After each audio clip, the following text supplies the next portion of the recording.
que, antes de começar a falar sobre os desdobramentos desse tema, eu queria caracterizar a autogestão para aqueles que ainda não conhecem. Pode passar? Nós representamos operadoras de planos de saúde de autogestão, que são operadoras que não têm finalidade lucrativa, são organizadas pelos trabalhadores e servidores públicos. Representamos 11% do sistema de saúde suplementar, esses são os dados de março da ANS, saíram novos números agora em junho, mas não houve muita variação. Temos aí mais de 5.300.000 beneficiários, né? Nós identificamos os nossos... Pode passar? Nós identificamos os nossos... Pode passar tudo. Identificamos as nossas operadoras e os usuários do sistema de autogestão como beneficiários, porque entendemos não ter relação de consumo, uma vez que esses beneficiários participam não só do custeio, mas da gestão e definem sobre as regras tanto de custeio como de assistência de cada plano de saúde. Nós somos planos coletivos. Temos, historicamente, o foco em saúde, né? Há 68 anos, que é a nossa autogestão mais antiga, que é a CACI.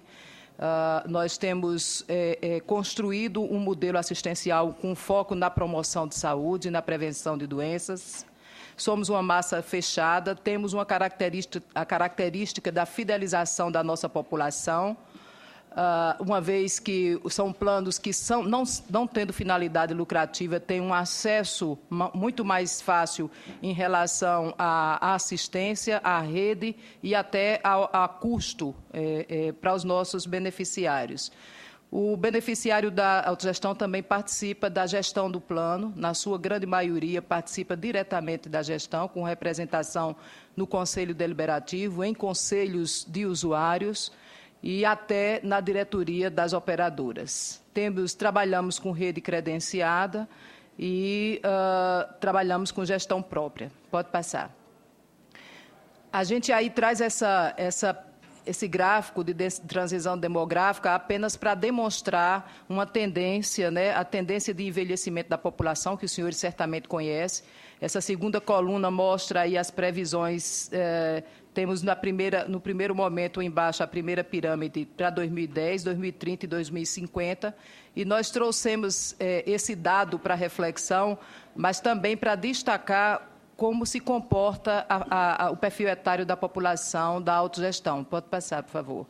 Vocês veem aí um exemplo de como hoje está desenhado o perfil etário de cada segmento, onde a gente tem seguradoras, medicinas de grupo, cooperativas, filantrópicas, as autogestões, e vocês veem que a pirâmide etária relacionada à autogestão, ela já retrata uma realidade brasileira prevista para 2030.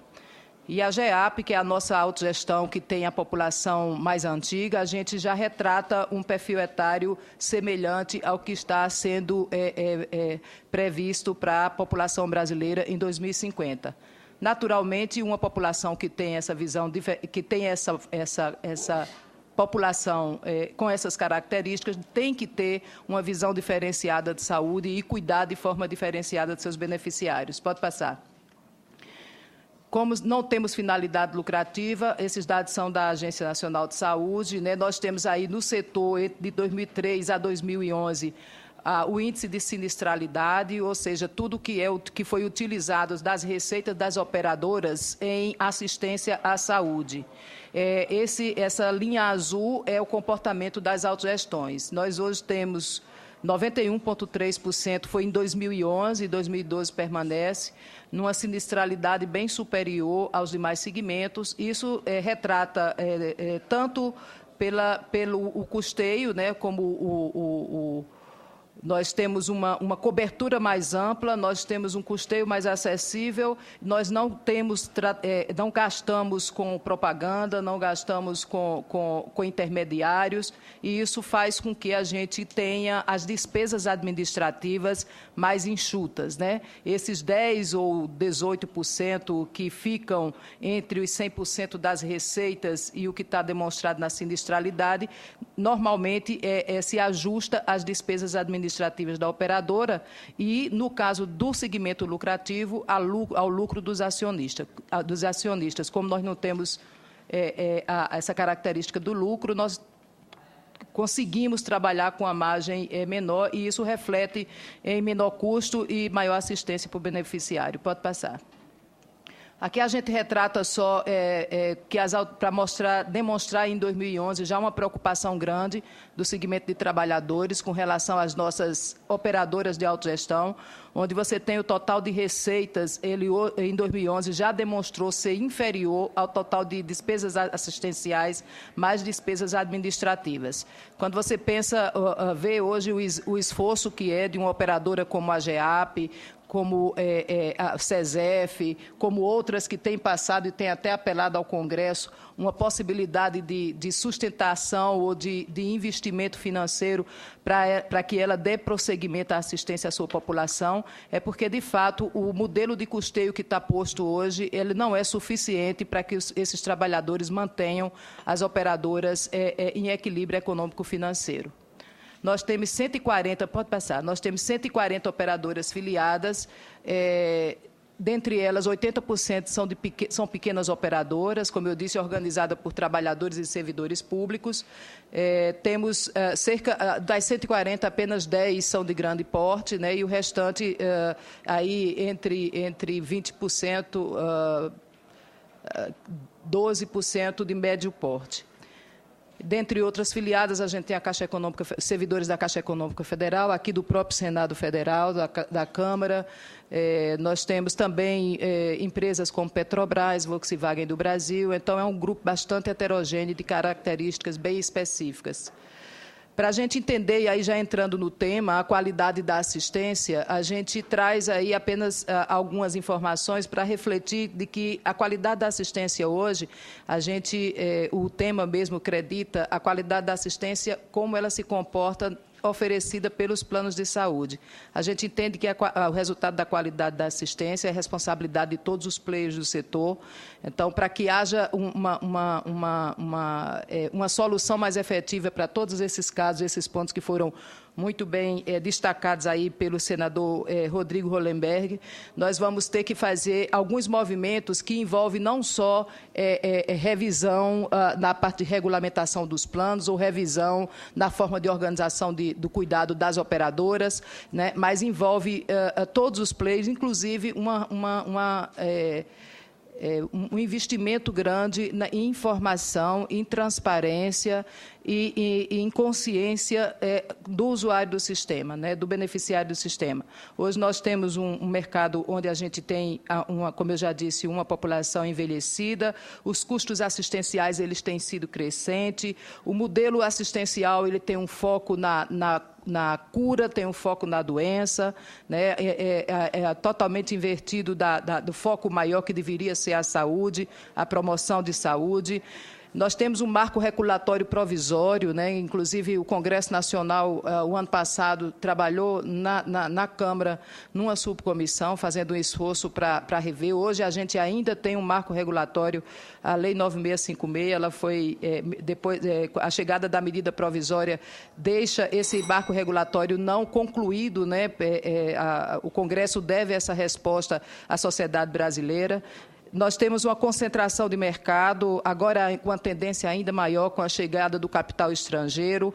Modelo de pagamento equivocado, o nosso médico, o nosso profissional de saúde, ele ganha quanto mais doença tiver, mais ele ganha. Ele não ganha para promover ou para manter a população saudável, mas ele ganha para pagar pelo pagamento da doença.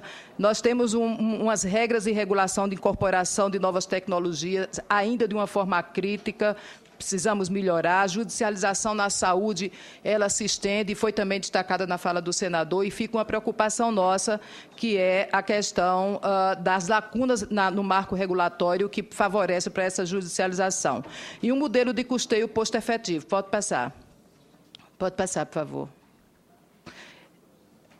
A gente tem hoje uma necessidade de saúde diferente e sendo assistida por um sistema de saúde ainda organizado para atender uma demanda de saúde do século passado. Pode passar? Rapidinho. E aí, só para trazer para reflexão também, a gente trouxe uns dados do IES, do Instituto de Saúde Suplementar, que encomendou essa pesquisa à Datafolha, e apesar de toda essa deficiência do sistema, essa pesquisa ela apontou para uma satisfação do usuário dos planos de saúde em cerca de 80%. Na autogestão, esse percentual chega entre 85% e 90%. No próximo slide, a gente vê também, na mesma pesquisa, pode passar, uma mesma pesquisa entre aqueles que não tinham plano de saúde. Houve também, essa pesquisa é de 2011, uma avaliação dos desejos do brasileiro e aponta o segundo maior desejo do brasileiro, ter um plano de saúde, para aqueles que, porventura, não tinham. Pode passar. Aqui a gente traz, só para finalizar, o que a gente entende que pode e deve mudar no sistema. Pode passar.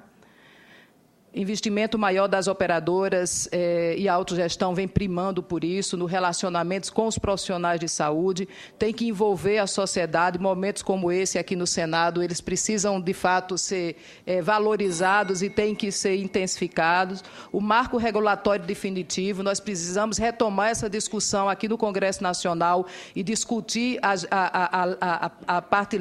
legislação que hoje dá sustentação ao sistema de saúde suplementar, investir na qualidade de assistência, na promoção de saúde e prevenção de doenças. Pode passar. A partir daí, a gente se coloca à disposição e nós, da Unidas, estamos sempre na busca da resposta a essa pergunta do melhor caminho para a melhor saúde. Muito obrigada. Muito obrigado, senhora Denise Rodrigues Eloy de Brito, presidente da União Nacional das Instituições de Autogestão em Saúde. Registro e convido para compor a mesa a presença do doutor Arlindo de Almeida, presidente da Associação Brasileira de Medicina de Grupo, Abrange. E passo a palavra, nesse momento, ao doutor Bruno Sobral, diretor de Desenvolvimento Setorial da Agência Nacional de Saúde Complementar.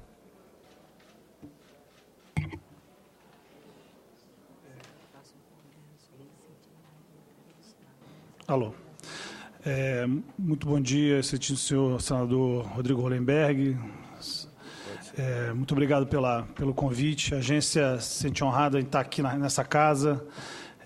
Para a gente, não só um dever, mas uma obrigação como servidor público prestar esclarecimentos à sociedade, representada aqui pelos senadores e por essa comissão. Queria abordar rapidamente algumas coisas sobre os problemas de qualidade dos planos. Acho que é interessante falar um pouco sobre qualidade por uma perspectiva do regulador. Esse é um setor com problemas econômicos graves de assimetria de informação, ou seja, existe a diferença entre conhecimento sobre vários aspectos da produção de saúde entre prestadores, operadores e beneficiários. Isso gera uma série de problemas que a INES tem tentado atacar com os recursos escassos que tem. A gente tem certamente uma qualidade heterogênea de produtos, uma qualidade e uma satisfação heterogênea entre beneficiários. Eu costumo dizer que qualidade de serviço, de qualidade de plano de saúde, ele se apoia em três pilares. Um deles é a facilidade de acesso, ou seja, o quão fácil é para quem pagou um plano de saúde ter acesso àquilo que pagou. O segundo é a qualidade dos prestadores. E um terceiro, e talvez mais importante, quais são os serviços de atendimento à saúde, quais são os serviços de promoção e prevenção, de produção de saúde que estão atrelados àquele produto.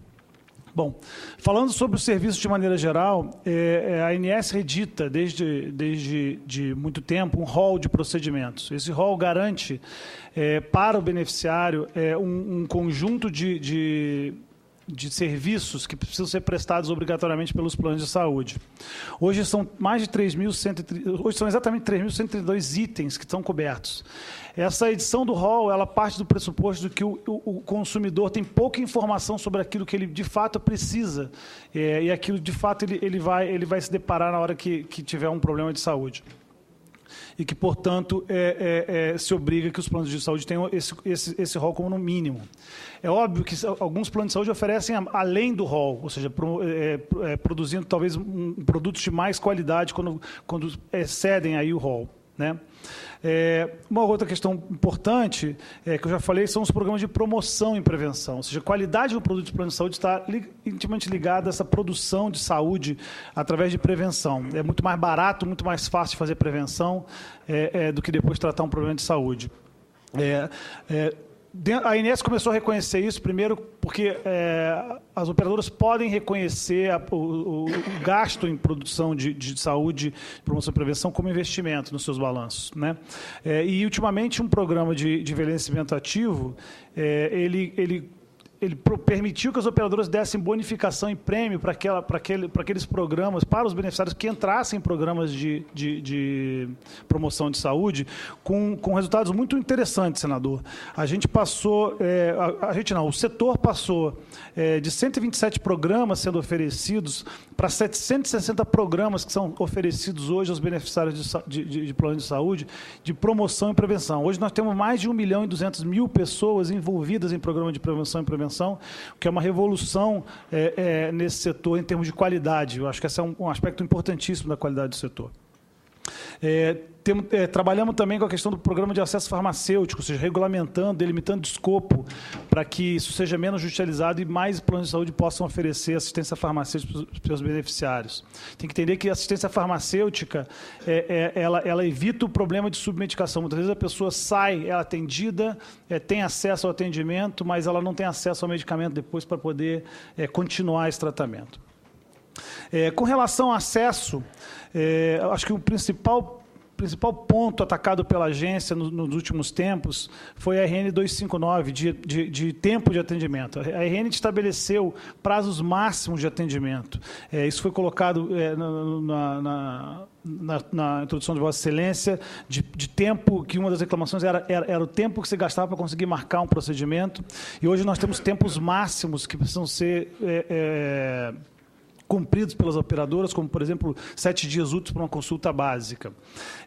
Para aqueles planos que não se enquadraram, que não conseguiram prover esse tipo de serviço com esse tipo de qualidade de acesso, a ANS já suspendeu 268 planos no primeiro trimestre de análise e 301 planos no segundo trimestre, de mais de 38 operadoras. A premissa é, se a operadora não tem condição de atender no tempo de atendimento, é que muito provavelmente ela não tem rede, né?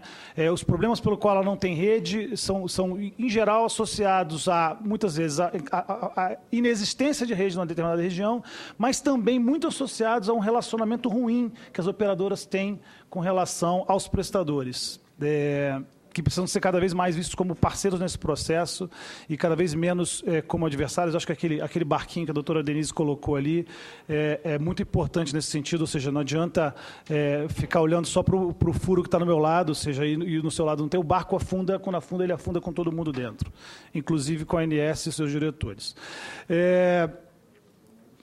Então, portanto, nós suspendemos mais de quase 600 produtos de plano de saúde, com a premissa de que, se não há uma rede suficiente, você pelo menos tem que parar de vender. Tem que parar de vender e remontar a sua rede, conversar com seus prestadores, renegociar com os prestadores melhores condições, trazer o prestador para o seu lado e começar a oferecer serviços de mais qualidade e mais acesso. Com relação à qualidade da rede prestadora, que talvez seja o terceiro tripé importante dessa equação, a ANS também estipulou alguns mecanismos bastante interessantes. Um recente estudo, senhor senador, feito pelo Banco Mundial, chamado Desempenho Hospitalar no Brasil, foi feito com 488 hospitais no Brasil todo. 11 pesquisas foram agrupadas nesse estudo, apontou que 60% dos hospitais têm menos de 50 leitos, quando a gente sabe que uma escala mínima aí é de 150 a 200 leitos de hospital. 39% dos pacientes poderiam ser atendidos em outro perfil de atendimento hospitalar. Você vê hospitais com modelo de gestão e governança inadequados, pagamentos baseados apenas na produção, ausência de responsabilidade do gestor pela qualidade do resultado. Então, você tem um quadro realmente complicado no setor hospitalar brasileiro, apontado pelo Banco Mundial nessa sua pesquisa do ano passado. Para atender essa questão da qualidade de prestadores, a ANS lançou 2 programas. O primeiro deles é o programa de Qualis Indicadores, que que, na verdade, é um conjunto de indicadores objetivos que vão estar à disposição da sociedade, para que a sociedade saiba a diferença entre aspectos qualitativos de um hospital, como, por exemplo, o índice de infecção hospitalar, o índice de taxa de queda de leito, ou seja, dá para o beneficiário um instrumento para que ele possa saber que hospital tem mais qualidade do que o outro, ou seja, ele poder ter mais capacidade de escolher o plano, ou inclusive de mudar de plano baseado nesse critério de qualidade hospitalar. A gente está construindo fichas técnicas desses indicadores agora, e a gente deve ter a primeira divulgação no final de 2013, já à disposição do beneficiário. Um outro programa é o Qualis Divulgação, onde a ANS vai obrigar as operadoras a disponibilizar no seu material de informação aos beneficiários informações claras e fáceis sobre a qualificação de prestadores. Hoje, a gente tem alguns hospitais... muito heterogêneo, mas nós temos alguns hospitais que já investiram bastante na sua qualificação. Tem hospitais acreditados no Brasil, tem hospitais que participam de programas de notificação da Anvisa. Você tem médicos com altíssima especialização. E hoje o beneficiário não sabe disso, ele não tem a menor noção da diferença de termos de qualificação, ou seja, qual é o prestador que investiu mais em qualificação. Então, esse programa da ANS vai fazer com que as operadoras divulguem a qualificação dos seus prestadores, para também isso ser de maneira fácil, isso também ser um instrumento na mão do beneficiário.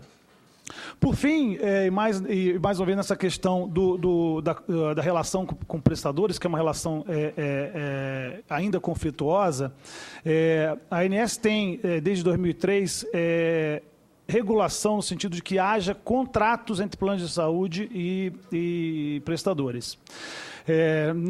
Nós fizemos, então, a partir daí, uma investigação e uma fiscalização específica sobre isso, e a gente notou que, de fato, essa norma, na sua totalidade, na sua completude, é cumprida por poucas operadoras, e a ANS enviou mais de 300 milhões, a diretoria que eu pertenço enviou mais de 300 milhões de reais em representação com relação ao cumprimento dessa norma, fazer com que tenhamos contratos. Um dos grandes problemas entre prestadores e operadores é que não existem contratos claros, objetivos e acordados e justos entre eles. Então, a gente começou um processo de fiscalização, fizemos a Instrução Normativa 49, que deixa mais claro um dos grandes problemas que nós achamos nessa nossa pesquisa, nessa nossa fiscalização, foi que um dos grandes problemas entre operadores e prestadores são os critérios de reajuste, como se reajusta plano. Então, você tem a cada ano um conflito entre cada operador e cada prestador ou representante de prestadores discutindo com esse reajuste. Então, a ideia da IN 49 é trazer para os contratos critérios de reajuste para que você não tenha que fazer essa discussão a cada momento. Se você faça uma discussão inicial, coloque isso dentro do contrato e você passa a ter paz daí para frente. Então, foi editada a IN 49. E nós estamos trabalhando com uma nova normatização de contratos. Já tivemos reuniões com o CFM, com a MB, com a FENAM, já nos reunimos com o CFO, que é o Conselho Federal de Odontologia, e vamos partir agora para a construção de uma minuta para discussão com as operadoras e com a sociedade de maneira geral. Nessa, uma das coisas importantes a ser tratadas é a questão do credenciamento e descredenciamento. Hoje, o beneficiário não fica sabendo muito bem quando há um descredenciamento. A gente quer fazer com que isso seja mais bem informado para o beneficiário, para que o beneficiário possa atuar como consumidor e dizer, olha, esse prestador me é caro, por que você está trocando? E começa a questionar mais as operadoras de plano de saúde com relação a isso. Por fim, a gente vai ter também um outro problema grave na relação entre operadores e prestadores, a questão de glosas sistemáticas e atrasos contumazes de pagamento.